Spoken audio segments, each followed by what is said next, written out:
இன்றைய வேத வசனம் எசாயா 61:11.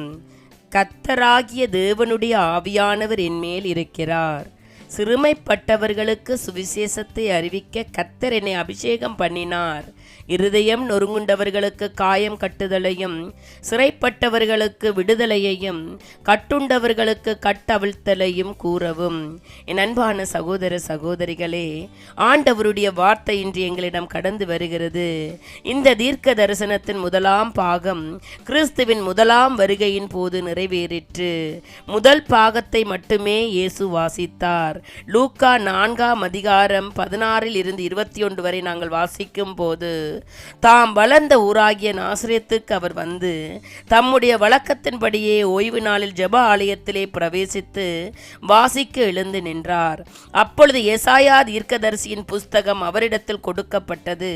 அவர் புஸ்தகத்தை விரித்தபோது, கர்த்தருடைய ஆவியானவர் என்மேல் இருக்கிறார், தரித்திரருக்கு சுவிசேஷத்தை பிரசங்கிக்கும்படி என்னை அபிஷேகம் பண்ணினார், இருதயம் நறுங்குண்டவர்களை குணமாக்கவும், சிறைப்பட்டவர்களுக்கு விடுதலையையும், குருடருக்கு பார்வையையும் பிரசித்தப்படுத்தவும், நொறுங்குண்டவர்களை விடுதலையாக்கவும், கர்த்தருடைய அனுக்கிரக வருஷத்தை பிரசித்தப்படுத்தவும் என்னை அனுப்பினார் என்று எழுதியிருக்கிற இடத்தை அவர் கண்டு வாசித்து புஸ்தகத்தை சுருட்டி பணிவிடைக்காரிடத்தில் கொடுத்து உட்கார்ந்தார். ஜெப ஆலயத்தில் உள்ள எல்லோருடைய கண்களும் அவர் மேல் நோக்கமாயிருந்தது.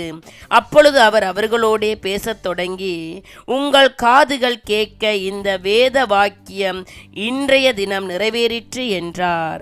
நம்முடைய தேவன் நீதியை சரிக்கட்டவும் என்னை அனுப்பினார் என்ற பாகம் கிறிஸ்துவின் இரண்டாம் வருகையின் போது நிறைவேறும். அவர் எங்களை அழைத்தார். ஆவியானவரே விடுதலை கொடுக்கிறவர். கிறிஸ்துவின் மீது பரிசுத்த ஆவியானவர் இறங்கினார். கர்த்தருடைய மக்களுக்கும் அதே பரிசுத்த ஆவியானவரால் அபிஷேகம் பெற்றுக்கொண்டு கிறிஸ்துவின் பணியை ஆவியானவரின் வல்லமையினால் செய்ய வேண்டும். ஆவியானவரின் வல்லமை ஒவ்வொரு ஊழியக்காரர்களுடன் இருக்கும் பொழுது தேவ திட்டத்தை இந்த பூமியில் நாங்கள் நிறைவேற்ற முடியும். அதனால் ஆவியானவரை அனுதினம் தேடுங்கள். அவரை உங்களுடைய வாழ்க்கையில் நிலைப்படுத்தும் போது தேவனுக்கு பிரியமான ஊழியங்களை இந்த பூமியில் செய்ய முடியும். ஆண்டவரை தேடுங்கள், அவருடைய வழிகளில் நடந்து வாருங்கள். அவர் உங்களையும் உங்கள் சந்ததிகளையும் நினைவு கூறுகிறார். அல்லேலூயா.